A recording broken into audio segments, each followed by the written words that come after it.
Bismillahirrahmanirrahim. Assalamualaikum warahmatullahi wabarakatuh. Alhamdulillah, wassalatu wassalamu ala rasulillah wa ala alihi wa ashabihi wa man tabi'ahum bi ihsanin ila yaumiddin wa ba'd. Qala Allah Ta'ala fi kitabihil karim, a'udzu billahi minasyaitonir rajim. Bismillahirrahmanirrahim. Nun wal qalami wa ma yasturun. Wa qala azza wa jalla aidan, a'udzu billahi minasyaitonir rajim. فويل للذين يكتبون الكتاب بأيديهم ثم يقولون هذا من عند الله ليشتروا به ثمنا قليلا فويل لهم مما كتبت أيديهم وويل لهم مما يكسبون وقال رسول الله صلى الله عليه وسلم إن أول ما خلق الله القلم فقال له اكتب قال يا ربي وما أكتب قال اكتب القدر وما هو كائن إلى الأبد رواه أحمد وفي رواية الأخرى إذا مات الإنسان انقطع عنه عمله إلا من ثلاثة إلا من صدقة جارية أو علم ينتفع به أو ولد صالح يدعو له وقال يعني في أثر العلماء قيد العلم بالكتاب وفي قال يعني إمام مالك وأيضا في رواية الإمام الشافعي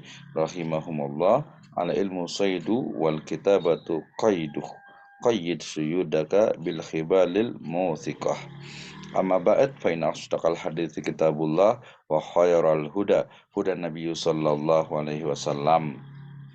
Alhamdulillah, syukur Allah Subhanahu wa Ta'ala yang telah memberikan kepada kita kenikmatan iman, Islam, dan juga ihsan. Kemudian salawat dan salam, mari sama-sama kita panjatkan kepada junjungan alam, Habibana wa Nabiyana Muhammadin Sallallahu Alaihi Wasallam, kepada seluruh ahlul baitnya, para sahabatnya, serta orang-orang yang senantiasa mengikuti jejak sunnahnya hingga akhir zaman. Terima kasih kepada seluruh pemirsa yang hadir pada kesempatan kali ini.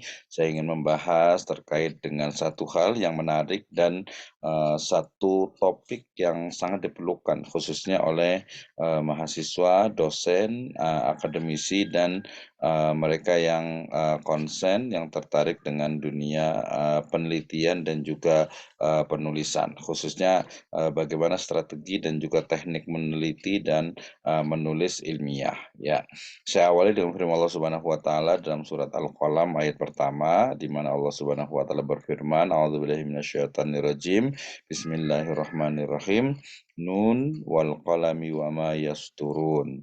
Nun, ya, demi kolam dan apa yang mereka tulis. Kemudian juga firman Allah Subhanahu wa taala dalam surat Al-Baqarah ayat ke-79, ya a'udzubillahi minasyaitonirrajim. Fawailul ladzina yaktubuna alkitaba biaydihim thumma yaquluna hada min indillah liyashtaru bihi thamanan qalila fawailul lahum mimma katabat aydihim wa wailul lahum mimma yaksibun. Maka kecelakaanlah yang besar bagi orang-orang yang menulis Alkitab dengan tangan mereka, lalu dikatakan ini dari Allah dengan maksud untuk memperoleh keuntungan yang sedikit dengan perbuatan itu. Maka kecelakaan besarlah bagi mereka akibat dari apa yang ditulis oleh tangan mereka sendiri. Kecelakaan besarlah bagi mereka akibat dari apa yang mereka kerjakan. Nah, dua ayat ini berbicara pertama tentang kolam, ya, sebagai makhluk Allah Subhanahu wa taala yang diperintahkan untuk menuliskan seluruh takdir umat manusia. Ya, sementara di ayat yang keduanya di Al-Baqarah 9 ini berbicara tentang kisah dari Bani Israel yang mereka menuliskan, ya, menulis Alkitab, ya, dengan tangan mereka, tetapi kemudian sejatinya itu bukan dari Allah Subhanahu wa taala, tapi mereka mengatakan hada min indillah, ya, hanya untuk mencari keuntungan keduniaan saja. Maka kecelakaan fawailul, ya, kecelakaan besar bagi mereka, atau azab neraka wail bagi mereka. Kemudian tadi ayat tentang surat Al-Qalam tadi dijelaskan oleh Allah Subhanahu wa taala dalam riwayat Ahmad tentang bagaimana Allah Subhanahu wa taala pertama kali menciptakan makhluk itu adalah pena, ya, atau kolam. Maka pena itu atau kolam itu kemudian menuliskan semua apa yang ditakdirkan oleh Allah Subhanahu wa taala sampai akhir zaman. Nah, kemudian diakhiri dengan sebuah riwayat dari Nabi SAW tentang idza matal insanu in qata anhu amaluhu illa min salasatin illa min shadaqatin jariyah. Jadi apabila meninggal anak manusia, ya, kemudian, terputus seluruh amalnya kecuali 3 perkara, yaitu sedekah jariyah, kemudian ilmu yang bermanfaat, dan seorang anak saleh yang mendoakannya. Konteks dari hadis ini adalah ada ilmu yang bermanfaat. Ya, karena ini berbicara tentang penulisan, tentang menulis, maka, seorang yang menulis, sebuah ilmu dan ilmu itu bermanfaat, ya baik itu dalam buku, jurnal, artikel dan sebagainya, maka ini akan memberikan manfaat baginya ya selama-lamanya. Kemudian terkait juga dengan penulisan, ya dalam satu riwayat ini di Shahihul Jami ini menyebut dari perkataan Nabi, ya qayyidul ilma bil kitab, jagalah ilmu dengan menulis, ya ikat ilmu itu dengan tulisan, ya. Kemudian juga riwayat dari Imam Malik dan juga Imam Syafi'i bahwa ala ilmu sayyidu wa kitabatu qayyiduh. Ya, jadi ilmu itu bagaikan binatang buruan dan menulis adalah pengikatnya. Maka ikatlah binatang buruanmu dengan tali-tali yang kuat. Akhirnya artinya tulis ilmu-ilmu itu dengan ikatan dengan tulisan yang selalu diingat. Nah, ketika kita bicara tentang menulis, ya, meneliti dan menulis, tentu saja ini terkait dengan penelitian ilmiah. Artinya sebuah ilmu itu dia akan berkembang kalau dilakukan penelitian ilmiah. Apa itu penelitian ilmiah? Penelitian ilmiah adalah proses mencari suatu kebenaran yang didasarkan pada metode ilmiah. Berarti kita bisa mengatakan bahwa menulis ilmiah adalah menyusun karya tulis berdasarkan sistematika penulisan ilmiah. Nah, mungkin ada juga yang bertanya, ilmiah itu apa sih? Ya, kita sebut sebagai segala sesuatu yang bersifat ilmu, ya baik itu monodisiplin, multidisiplin ataupun interdisiplin ilmu. Jadi baik itu ilmu yang satu satu disiplin ilmu tersendiri atau mungkin multi, ya gabungan dari beberapa disiplin ilmu, dan juga beberapa antar atau interdisiplin ilmu, artinya berbagai ilmu yang kemudian bisa dikembangkan dalam satu studi kajian. Nah, ini yang paling penting ya. Saya ingin berbicara tentang bagaimana sih metode menulis ya. Jadi ini sering sekali ditanyakan oleh mahasiswa, dosen ataupun mereka yang ingin menulis ya, baik itu ilmiah ataupun populer ya. Saya punya metode namanya metode tulis. Nah, ini dia ya. Jadi metode tulis TULIS gitu ya. Jadi kalau kita ingin menulis baik itu buku, tesis, skripsi, disertasi, jurnal, maka minimalnya itu ada tulis ya. Jadi udah tulis aja gitu ya. Nah, yang pertama itu adalah tetapkan tema. Jadi kalau ada yang bertanya dari mana kita menulis ya. Nah, ya dari caranya atau langkah pertama untuk kita akan membuat sebuah nulis itu adalah ya tetapkan dulu temanya. Ya, kita mau menulis tentang tema apa nih ya? Tema itu berarti besar. Kemudian nanti lebih spesifik ke topik tertentu ya, lebih spesifik nanti dituangkan dalam sebuah judul. Nah, dalam tema itu ungkapkan permasalahannya. Jadi masalahnya apa yang mau diteliti gitu kan. Jadi masalahnya itu apa? Baik nanti masalah kalau yang ilmiah berarti dia masalahnya adalah problem akademik, academic problem. Jadi suatu kesenjangan kalau secara teori ya, suatu kesenjangan antara teoritis dengan praktis ya yang ada di masyarakat. Jadi antara dasein dengan dasolen. Misalnya teori A mengatakan, bahwasanya atau satu teori mengatakan misalnya seorang muslim itu kan dia wajib untuk melaksanakan seluruh, syariat Allah Subhanahu wa taala. Itu teorinya ya, misalnya ini bisa diambil dari surat, misalnya dari surat Al-Ahzab juga bisa, kemudian dari surat An-Nisa juga bisa ya, kewajiban untuk taat kepada Allah dan Rasulnya. Ya ayyuhalladzina amanu atti'ullaha wa atti'ur rasul wa ulil amri minkum. Nah, tapi kemudian faktanya di masyarakat kok, ada ya atau bahkan mungkin bisa dikatakan cukup banyak gitu, orang muslim yang dia itu kurang taat gitu kepada Allah dan Rasulnya. Wah, ini berarti masalah ini gitu ya, ini masalah gitu. Nah, kenapa? Nah, ini berarti cari masalahnya itu apa, dicari tuh. Jadi langkah pertama adalah tetapkan, temanya. gitu ya, tetapkan temanya. Jadi temanya ditetapkan, sudah tetapkan temanya, baru U-nya adalah ungkapkan permasalahan. Jadi temanya, topiknya, misalnya saya mau menulis tentang apa ya, tentang ekonomi syariah, wah itu temanya besar sekali ya. Saya berarti lebih spesifik ya. Misalnya saya ingin berbicara tentang cryptocurrency misalnya, atau digital money, ya, itu sudah spesifik tuh. Nah, oke, kita kan bicara tentang digital money. Nah, dalam masalah di zaman ini kan dia ada permasalahan, berarti ungkapkan permasalahannya. Apa berarti masalahnya nih? Oh, berarti masalahnya ini kira-kira karena dia ada sesuatu yang baru, berarti apa, boleh nggak digunakan gitu dalam Islam gitu ya? Boleh nggak menggunakan, misalnya kita apa, jual beli menggunakan digital money, atau mungkin juga jual beli menggunakan kripto, ya sampai kepada nanti investasi ya, menyimpan atau jual beli kripto itu sendiri. Nah, ungkapkan permasalahan. Jadi pertama tetapkan tema, yang kedua TU, ungkapkan permasalahan.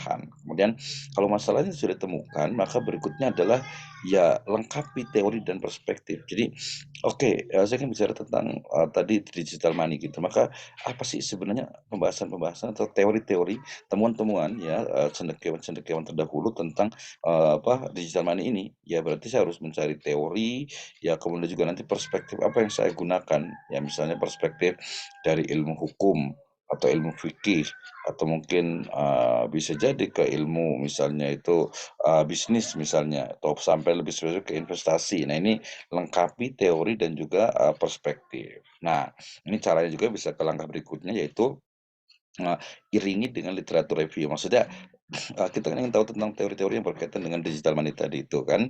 Nah, maka kemudian ya kita cari literatur review, artinya penelitian terdahulu yang relevan dengan penelitian kita. Misalnya ada nggak ulama-ulama dulu tuh yang membahas tentang digital money atau tentang uang secara umum gitu ya. Nanti secara lebih spesifik, uang yang sifatnya itu bukan hanya dinar dengan dirham, bukan hanya apa, emas dengan perak, bukan hanya fiat money, tapi sudah menjadi sebuah atau menjadi digit, misalnya itu uang digit. Nah, maka dalam hal ini cari tuh literatur reviewnya. Nah, sudah selesai ditemukan, maka langkah berikutnya adalah sesuaikan metode penelitian. Maksudnya tentukan nih kita mau menulisnya itu ya, mau pakai apa, cara mencari kebenarannya itu. Nah, ini nanti disebut dengan metode ilmiah atau metode penelitian. Jadi toolnya apa nih yang mau digunakan? Misalnya tadi saya menggunakan pendekatan fikih misalnya gitu ya, atau saya menggunakan pendekatan misalnya makosid misalnya, atau mungkin saya menggunakan pendekatan apa, ekonomi kerakyatan misalnya gitu ya, atau bisa juga menggunakan pendekatan bisnis gitu ya, dan lain sebagainya gitu. Ini sangat atau bisa perspektif sejarah ya, sangat mungkin juga gitu ya. Jadi sesuaikan metode penelitian yang ada. Nah, kemudian terakhir ini adalah sertakan analisis dan kesimpulan tentu saja. Jadi metodenya sudah ditentukan, kemudian tinggal analisisnya nih, ya yang konsisten dengan metode ini. Nah, biasanya kalau penulisan buku, baik itu monograf ataupun buku referensi, itu dia lebih detail dan lebih mendalam gitu ya. Apalagi kalau monograf ya, biasanya dia hanya satu topik tertentu, tapi dia dibahas secara mendalam gitu ya. Kalau buku mungkin dia agak lebih luas. Jurnal juga lebih spesifik, jadi dia hanya membahas tentang satu tema spesifik tertentu, kemudian nanti menganalisisnya pun dengan hanya menggunakan beberapa teori tertentu saja. Nah, ini menjadi hal yang sangat penting nih, ya analisis. Nah, bagaimana how to analyze our data? Ya, bagaimana cara menganalisis data kita? Nah, kita bahas, kita lihat dari satu-satunya. Tentukan tema. Nah, ini pilihan tema dengan tema tersebut ya menarik, jadi kita senang dengan tema tersebut. Kemudian juga jangan lupa bahwa tema itu, data yang kita cari itu memang yang dekat dengan kita dan mudah dicari. Artinya ya dapat kita akses anjing itu ya agak susah, kecuali orang-orang yang berani yang mau mencari tantangan gitu. Nah, ada juga nih kan yang kita mungkin pengen cari tantangan gitu, jadi ya mau cari data-data yang memang kayaknya menantang, justru harus kita dapatkan nih ya, bisa juga seperti itu. Kemudian ungkapkan masalah, ini ada social problem, jadi permasalahan sosial yang mudah dicari jawabannya, atau kalau akademik permasalahan akademik yang memerlukan metode ilmiah. Jadi kalau social problem ya gampang aja, tinggal dicari, mudah langsung ketemu. Tapi kalau academic problem, jadi dia masalah yang harus dicari penyelesaiannya dengan menggunakan metode ilmiah. lengkapi dengan teori, ini banyak sekali teori ilmu pengetahuan, teori-teori yang paling mudah cara mencarinya itu jadi, buku ataupun yang sekarang lebih tren atau yang sekarang menjadi itu adalah jadi ada di, jurnal ilmiah, terutama nanti yang memiliki indeks, internasional, kemudian juga Scopus atau juga di Sinta 1, 2, atau 3 gitu ya. Nah, teori yang digunakan nanti kita memilih nih satu teori yang, kita gunakan untuk menganalisis dari, data kita. Iringi dengan literatur review tadi pilihan, untuk kajian terdahulu ini, kesamaan dari topik dan tema dan topik penelitian, kemudian juga objek penelitian, kemudian juga metode penelitian yang digunakan. Nah, ini biasanya mudah misalnya, Abdurrahman telah melakukan penelitian mengenai digital money dalam perspektif, madhab gitu ya. Objek penelitiannya adalah, digital money khususnya cryptocurrency yang diperdagangkan gitu ya. Metodenya menggunakan karena dia madhab berarti, analisis, pemikiran imam madhab gitu ya. Nah ini literatur review. Sesuaikan dengan metode penelitian ini banyak sekali ya metode penelitian kita gunakan, pakai menggunakan mungkin yang di sini kuantitatif atau pakai NP, pakai SWOT, fenomenologi, pakai etnografi, untuk menganalisis menggunakan triangulasi, usul fikih dan makosid dan lain sebagainya. Kita mau pakai yang mana nih ya? Salah satu tapi, dia lebih, mendalam. Nah, kemudian sertakan kesimpulan yang jelas sekali, ya pilih toolsnya apakah kuantitatif atau kualitatif dari sisi datanya. Kemudian juga, tahapan penelitiannya ya, data, jenis teknik dan analisisnya sampai, konsisten dengan, metode penelitian yang nulis gitu. Jadi gampang banget sih, tentukan temanya, kemudian akan teori yang ada, pakai literatur review, kemudian analisis berdasarkan metode penelitiannya, kemudian menganalisis secara detail dan ambil kesimpulan. Nah demikian, sebagaimana datang dari Rasulnya, yang salah dari saya pribadi, kita dengan hamdalah, alhamdulillahirabbil alamin, subhanakallahumma bihamdika, asyhadu an la ilaha illa anta, astaghfiruka wa atubu ilaik. Assalamualaikum warahmatullahi wabarakatuh. Keep writing.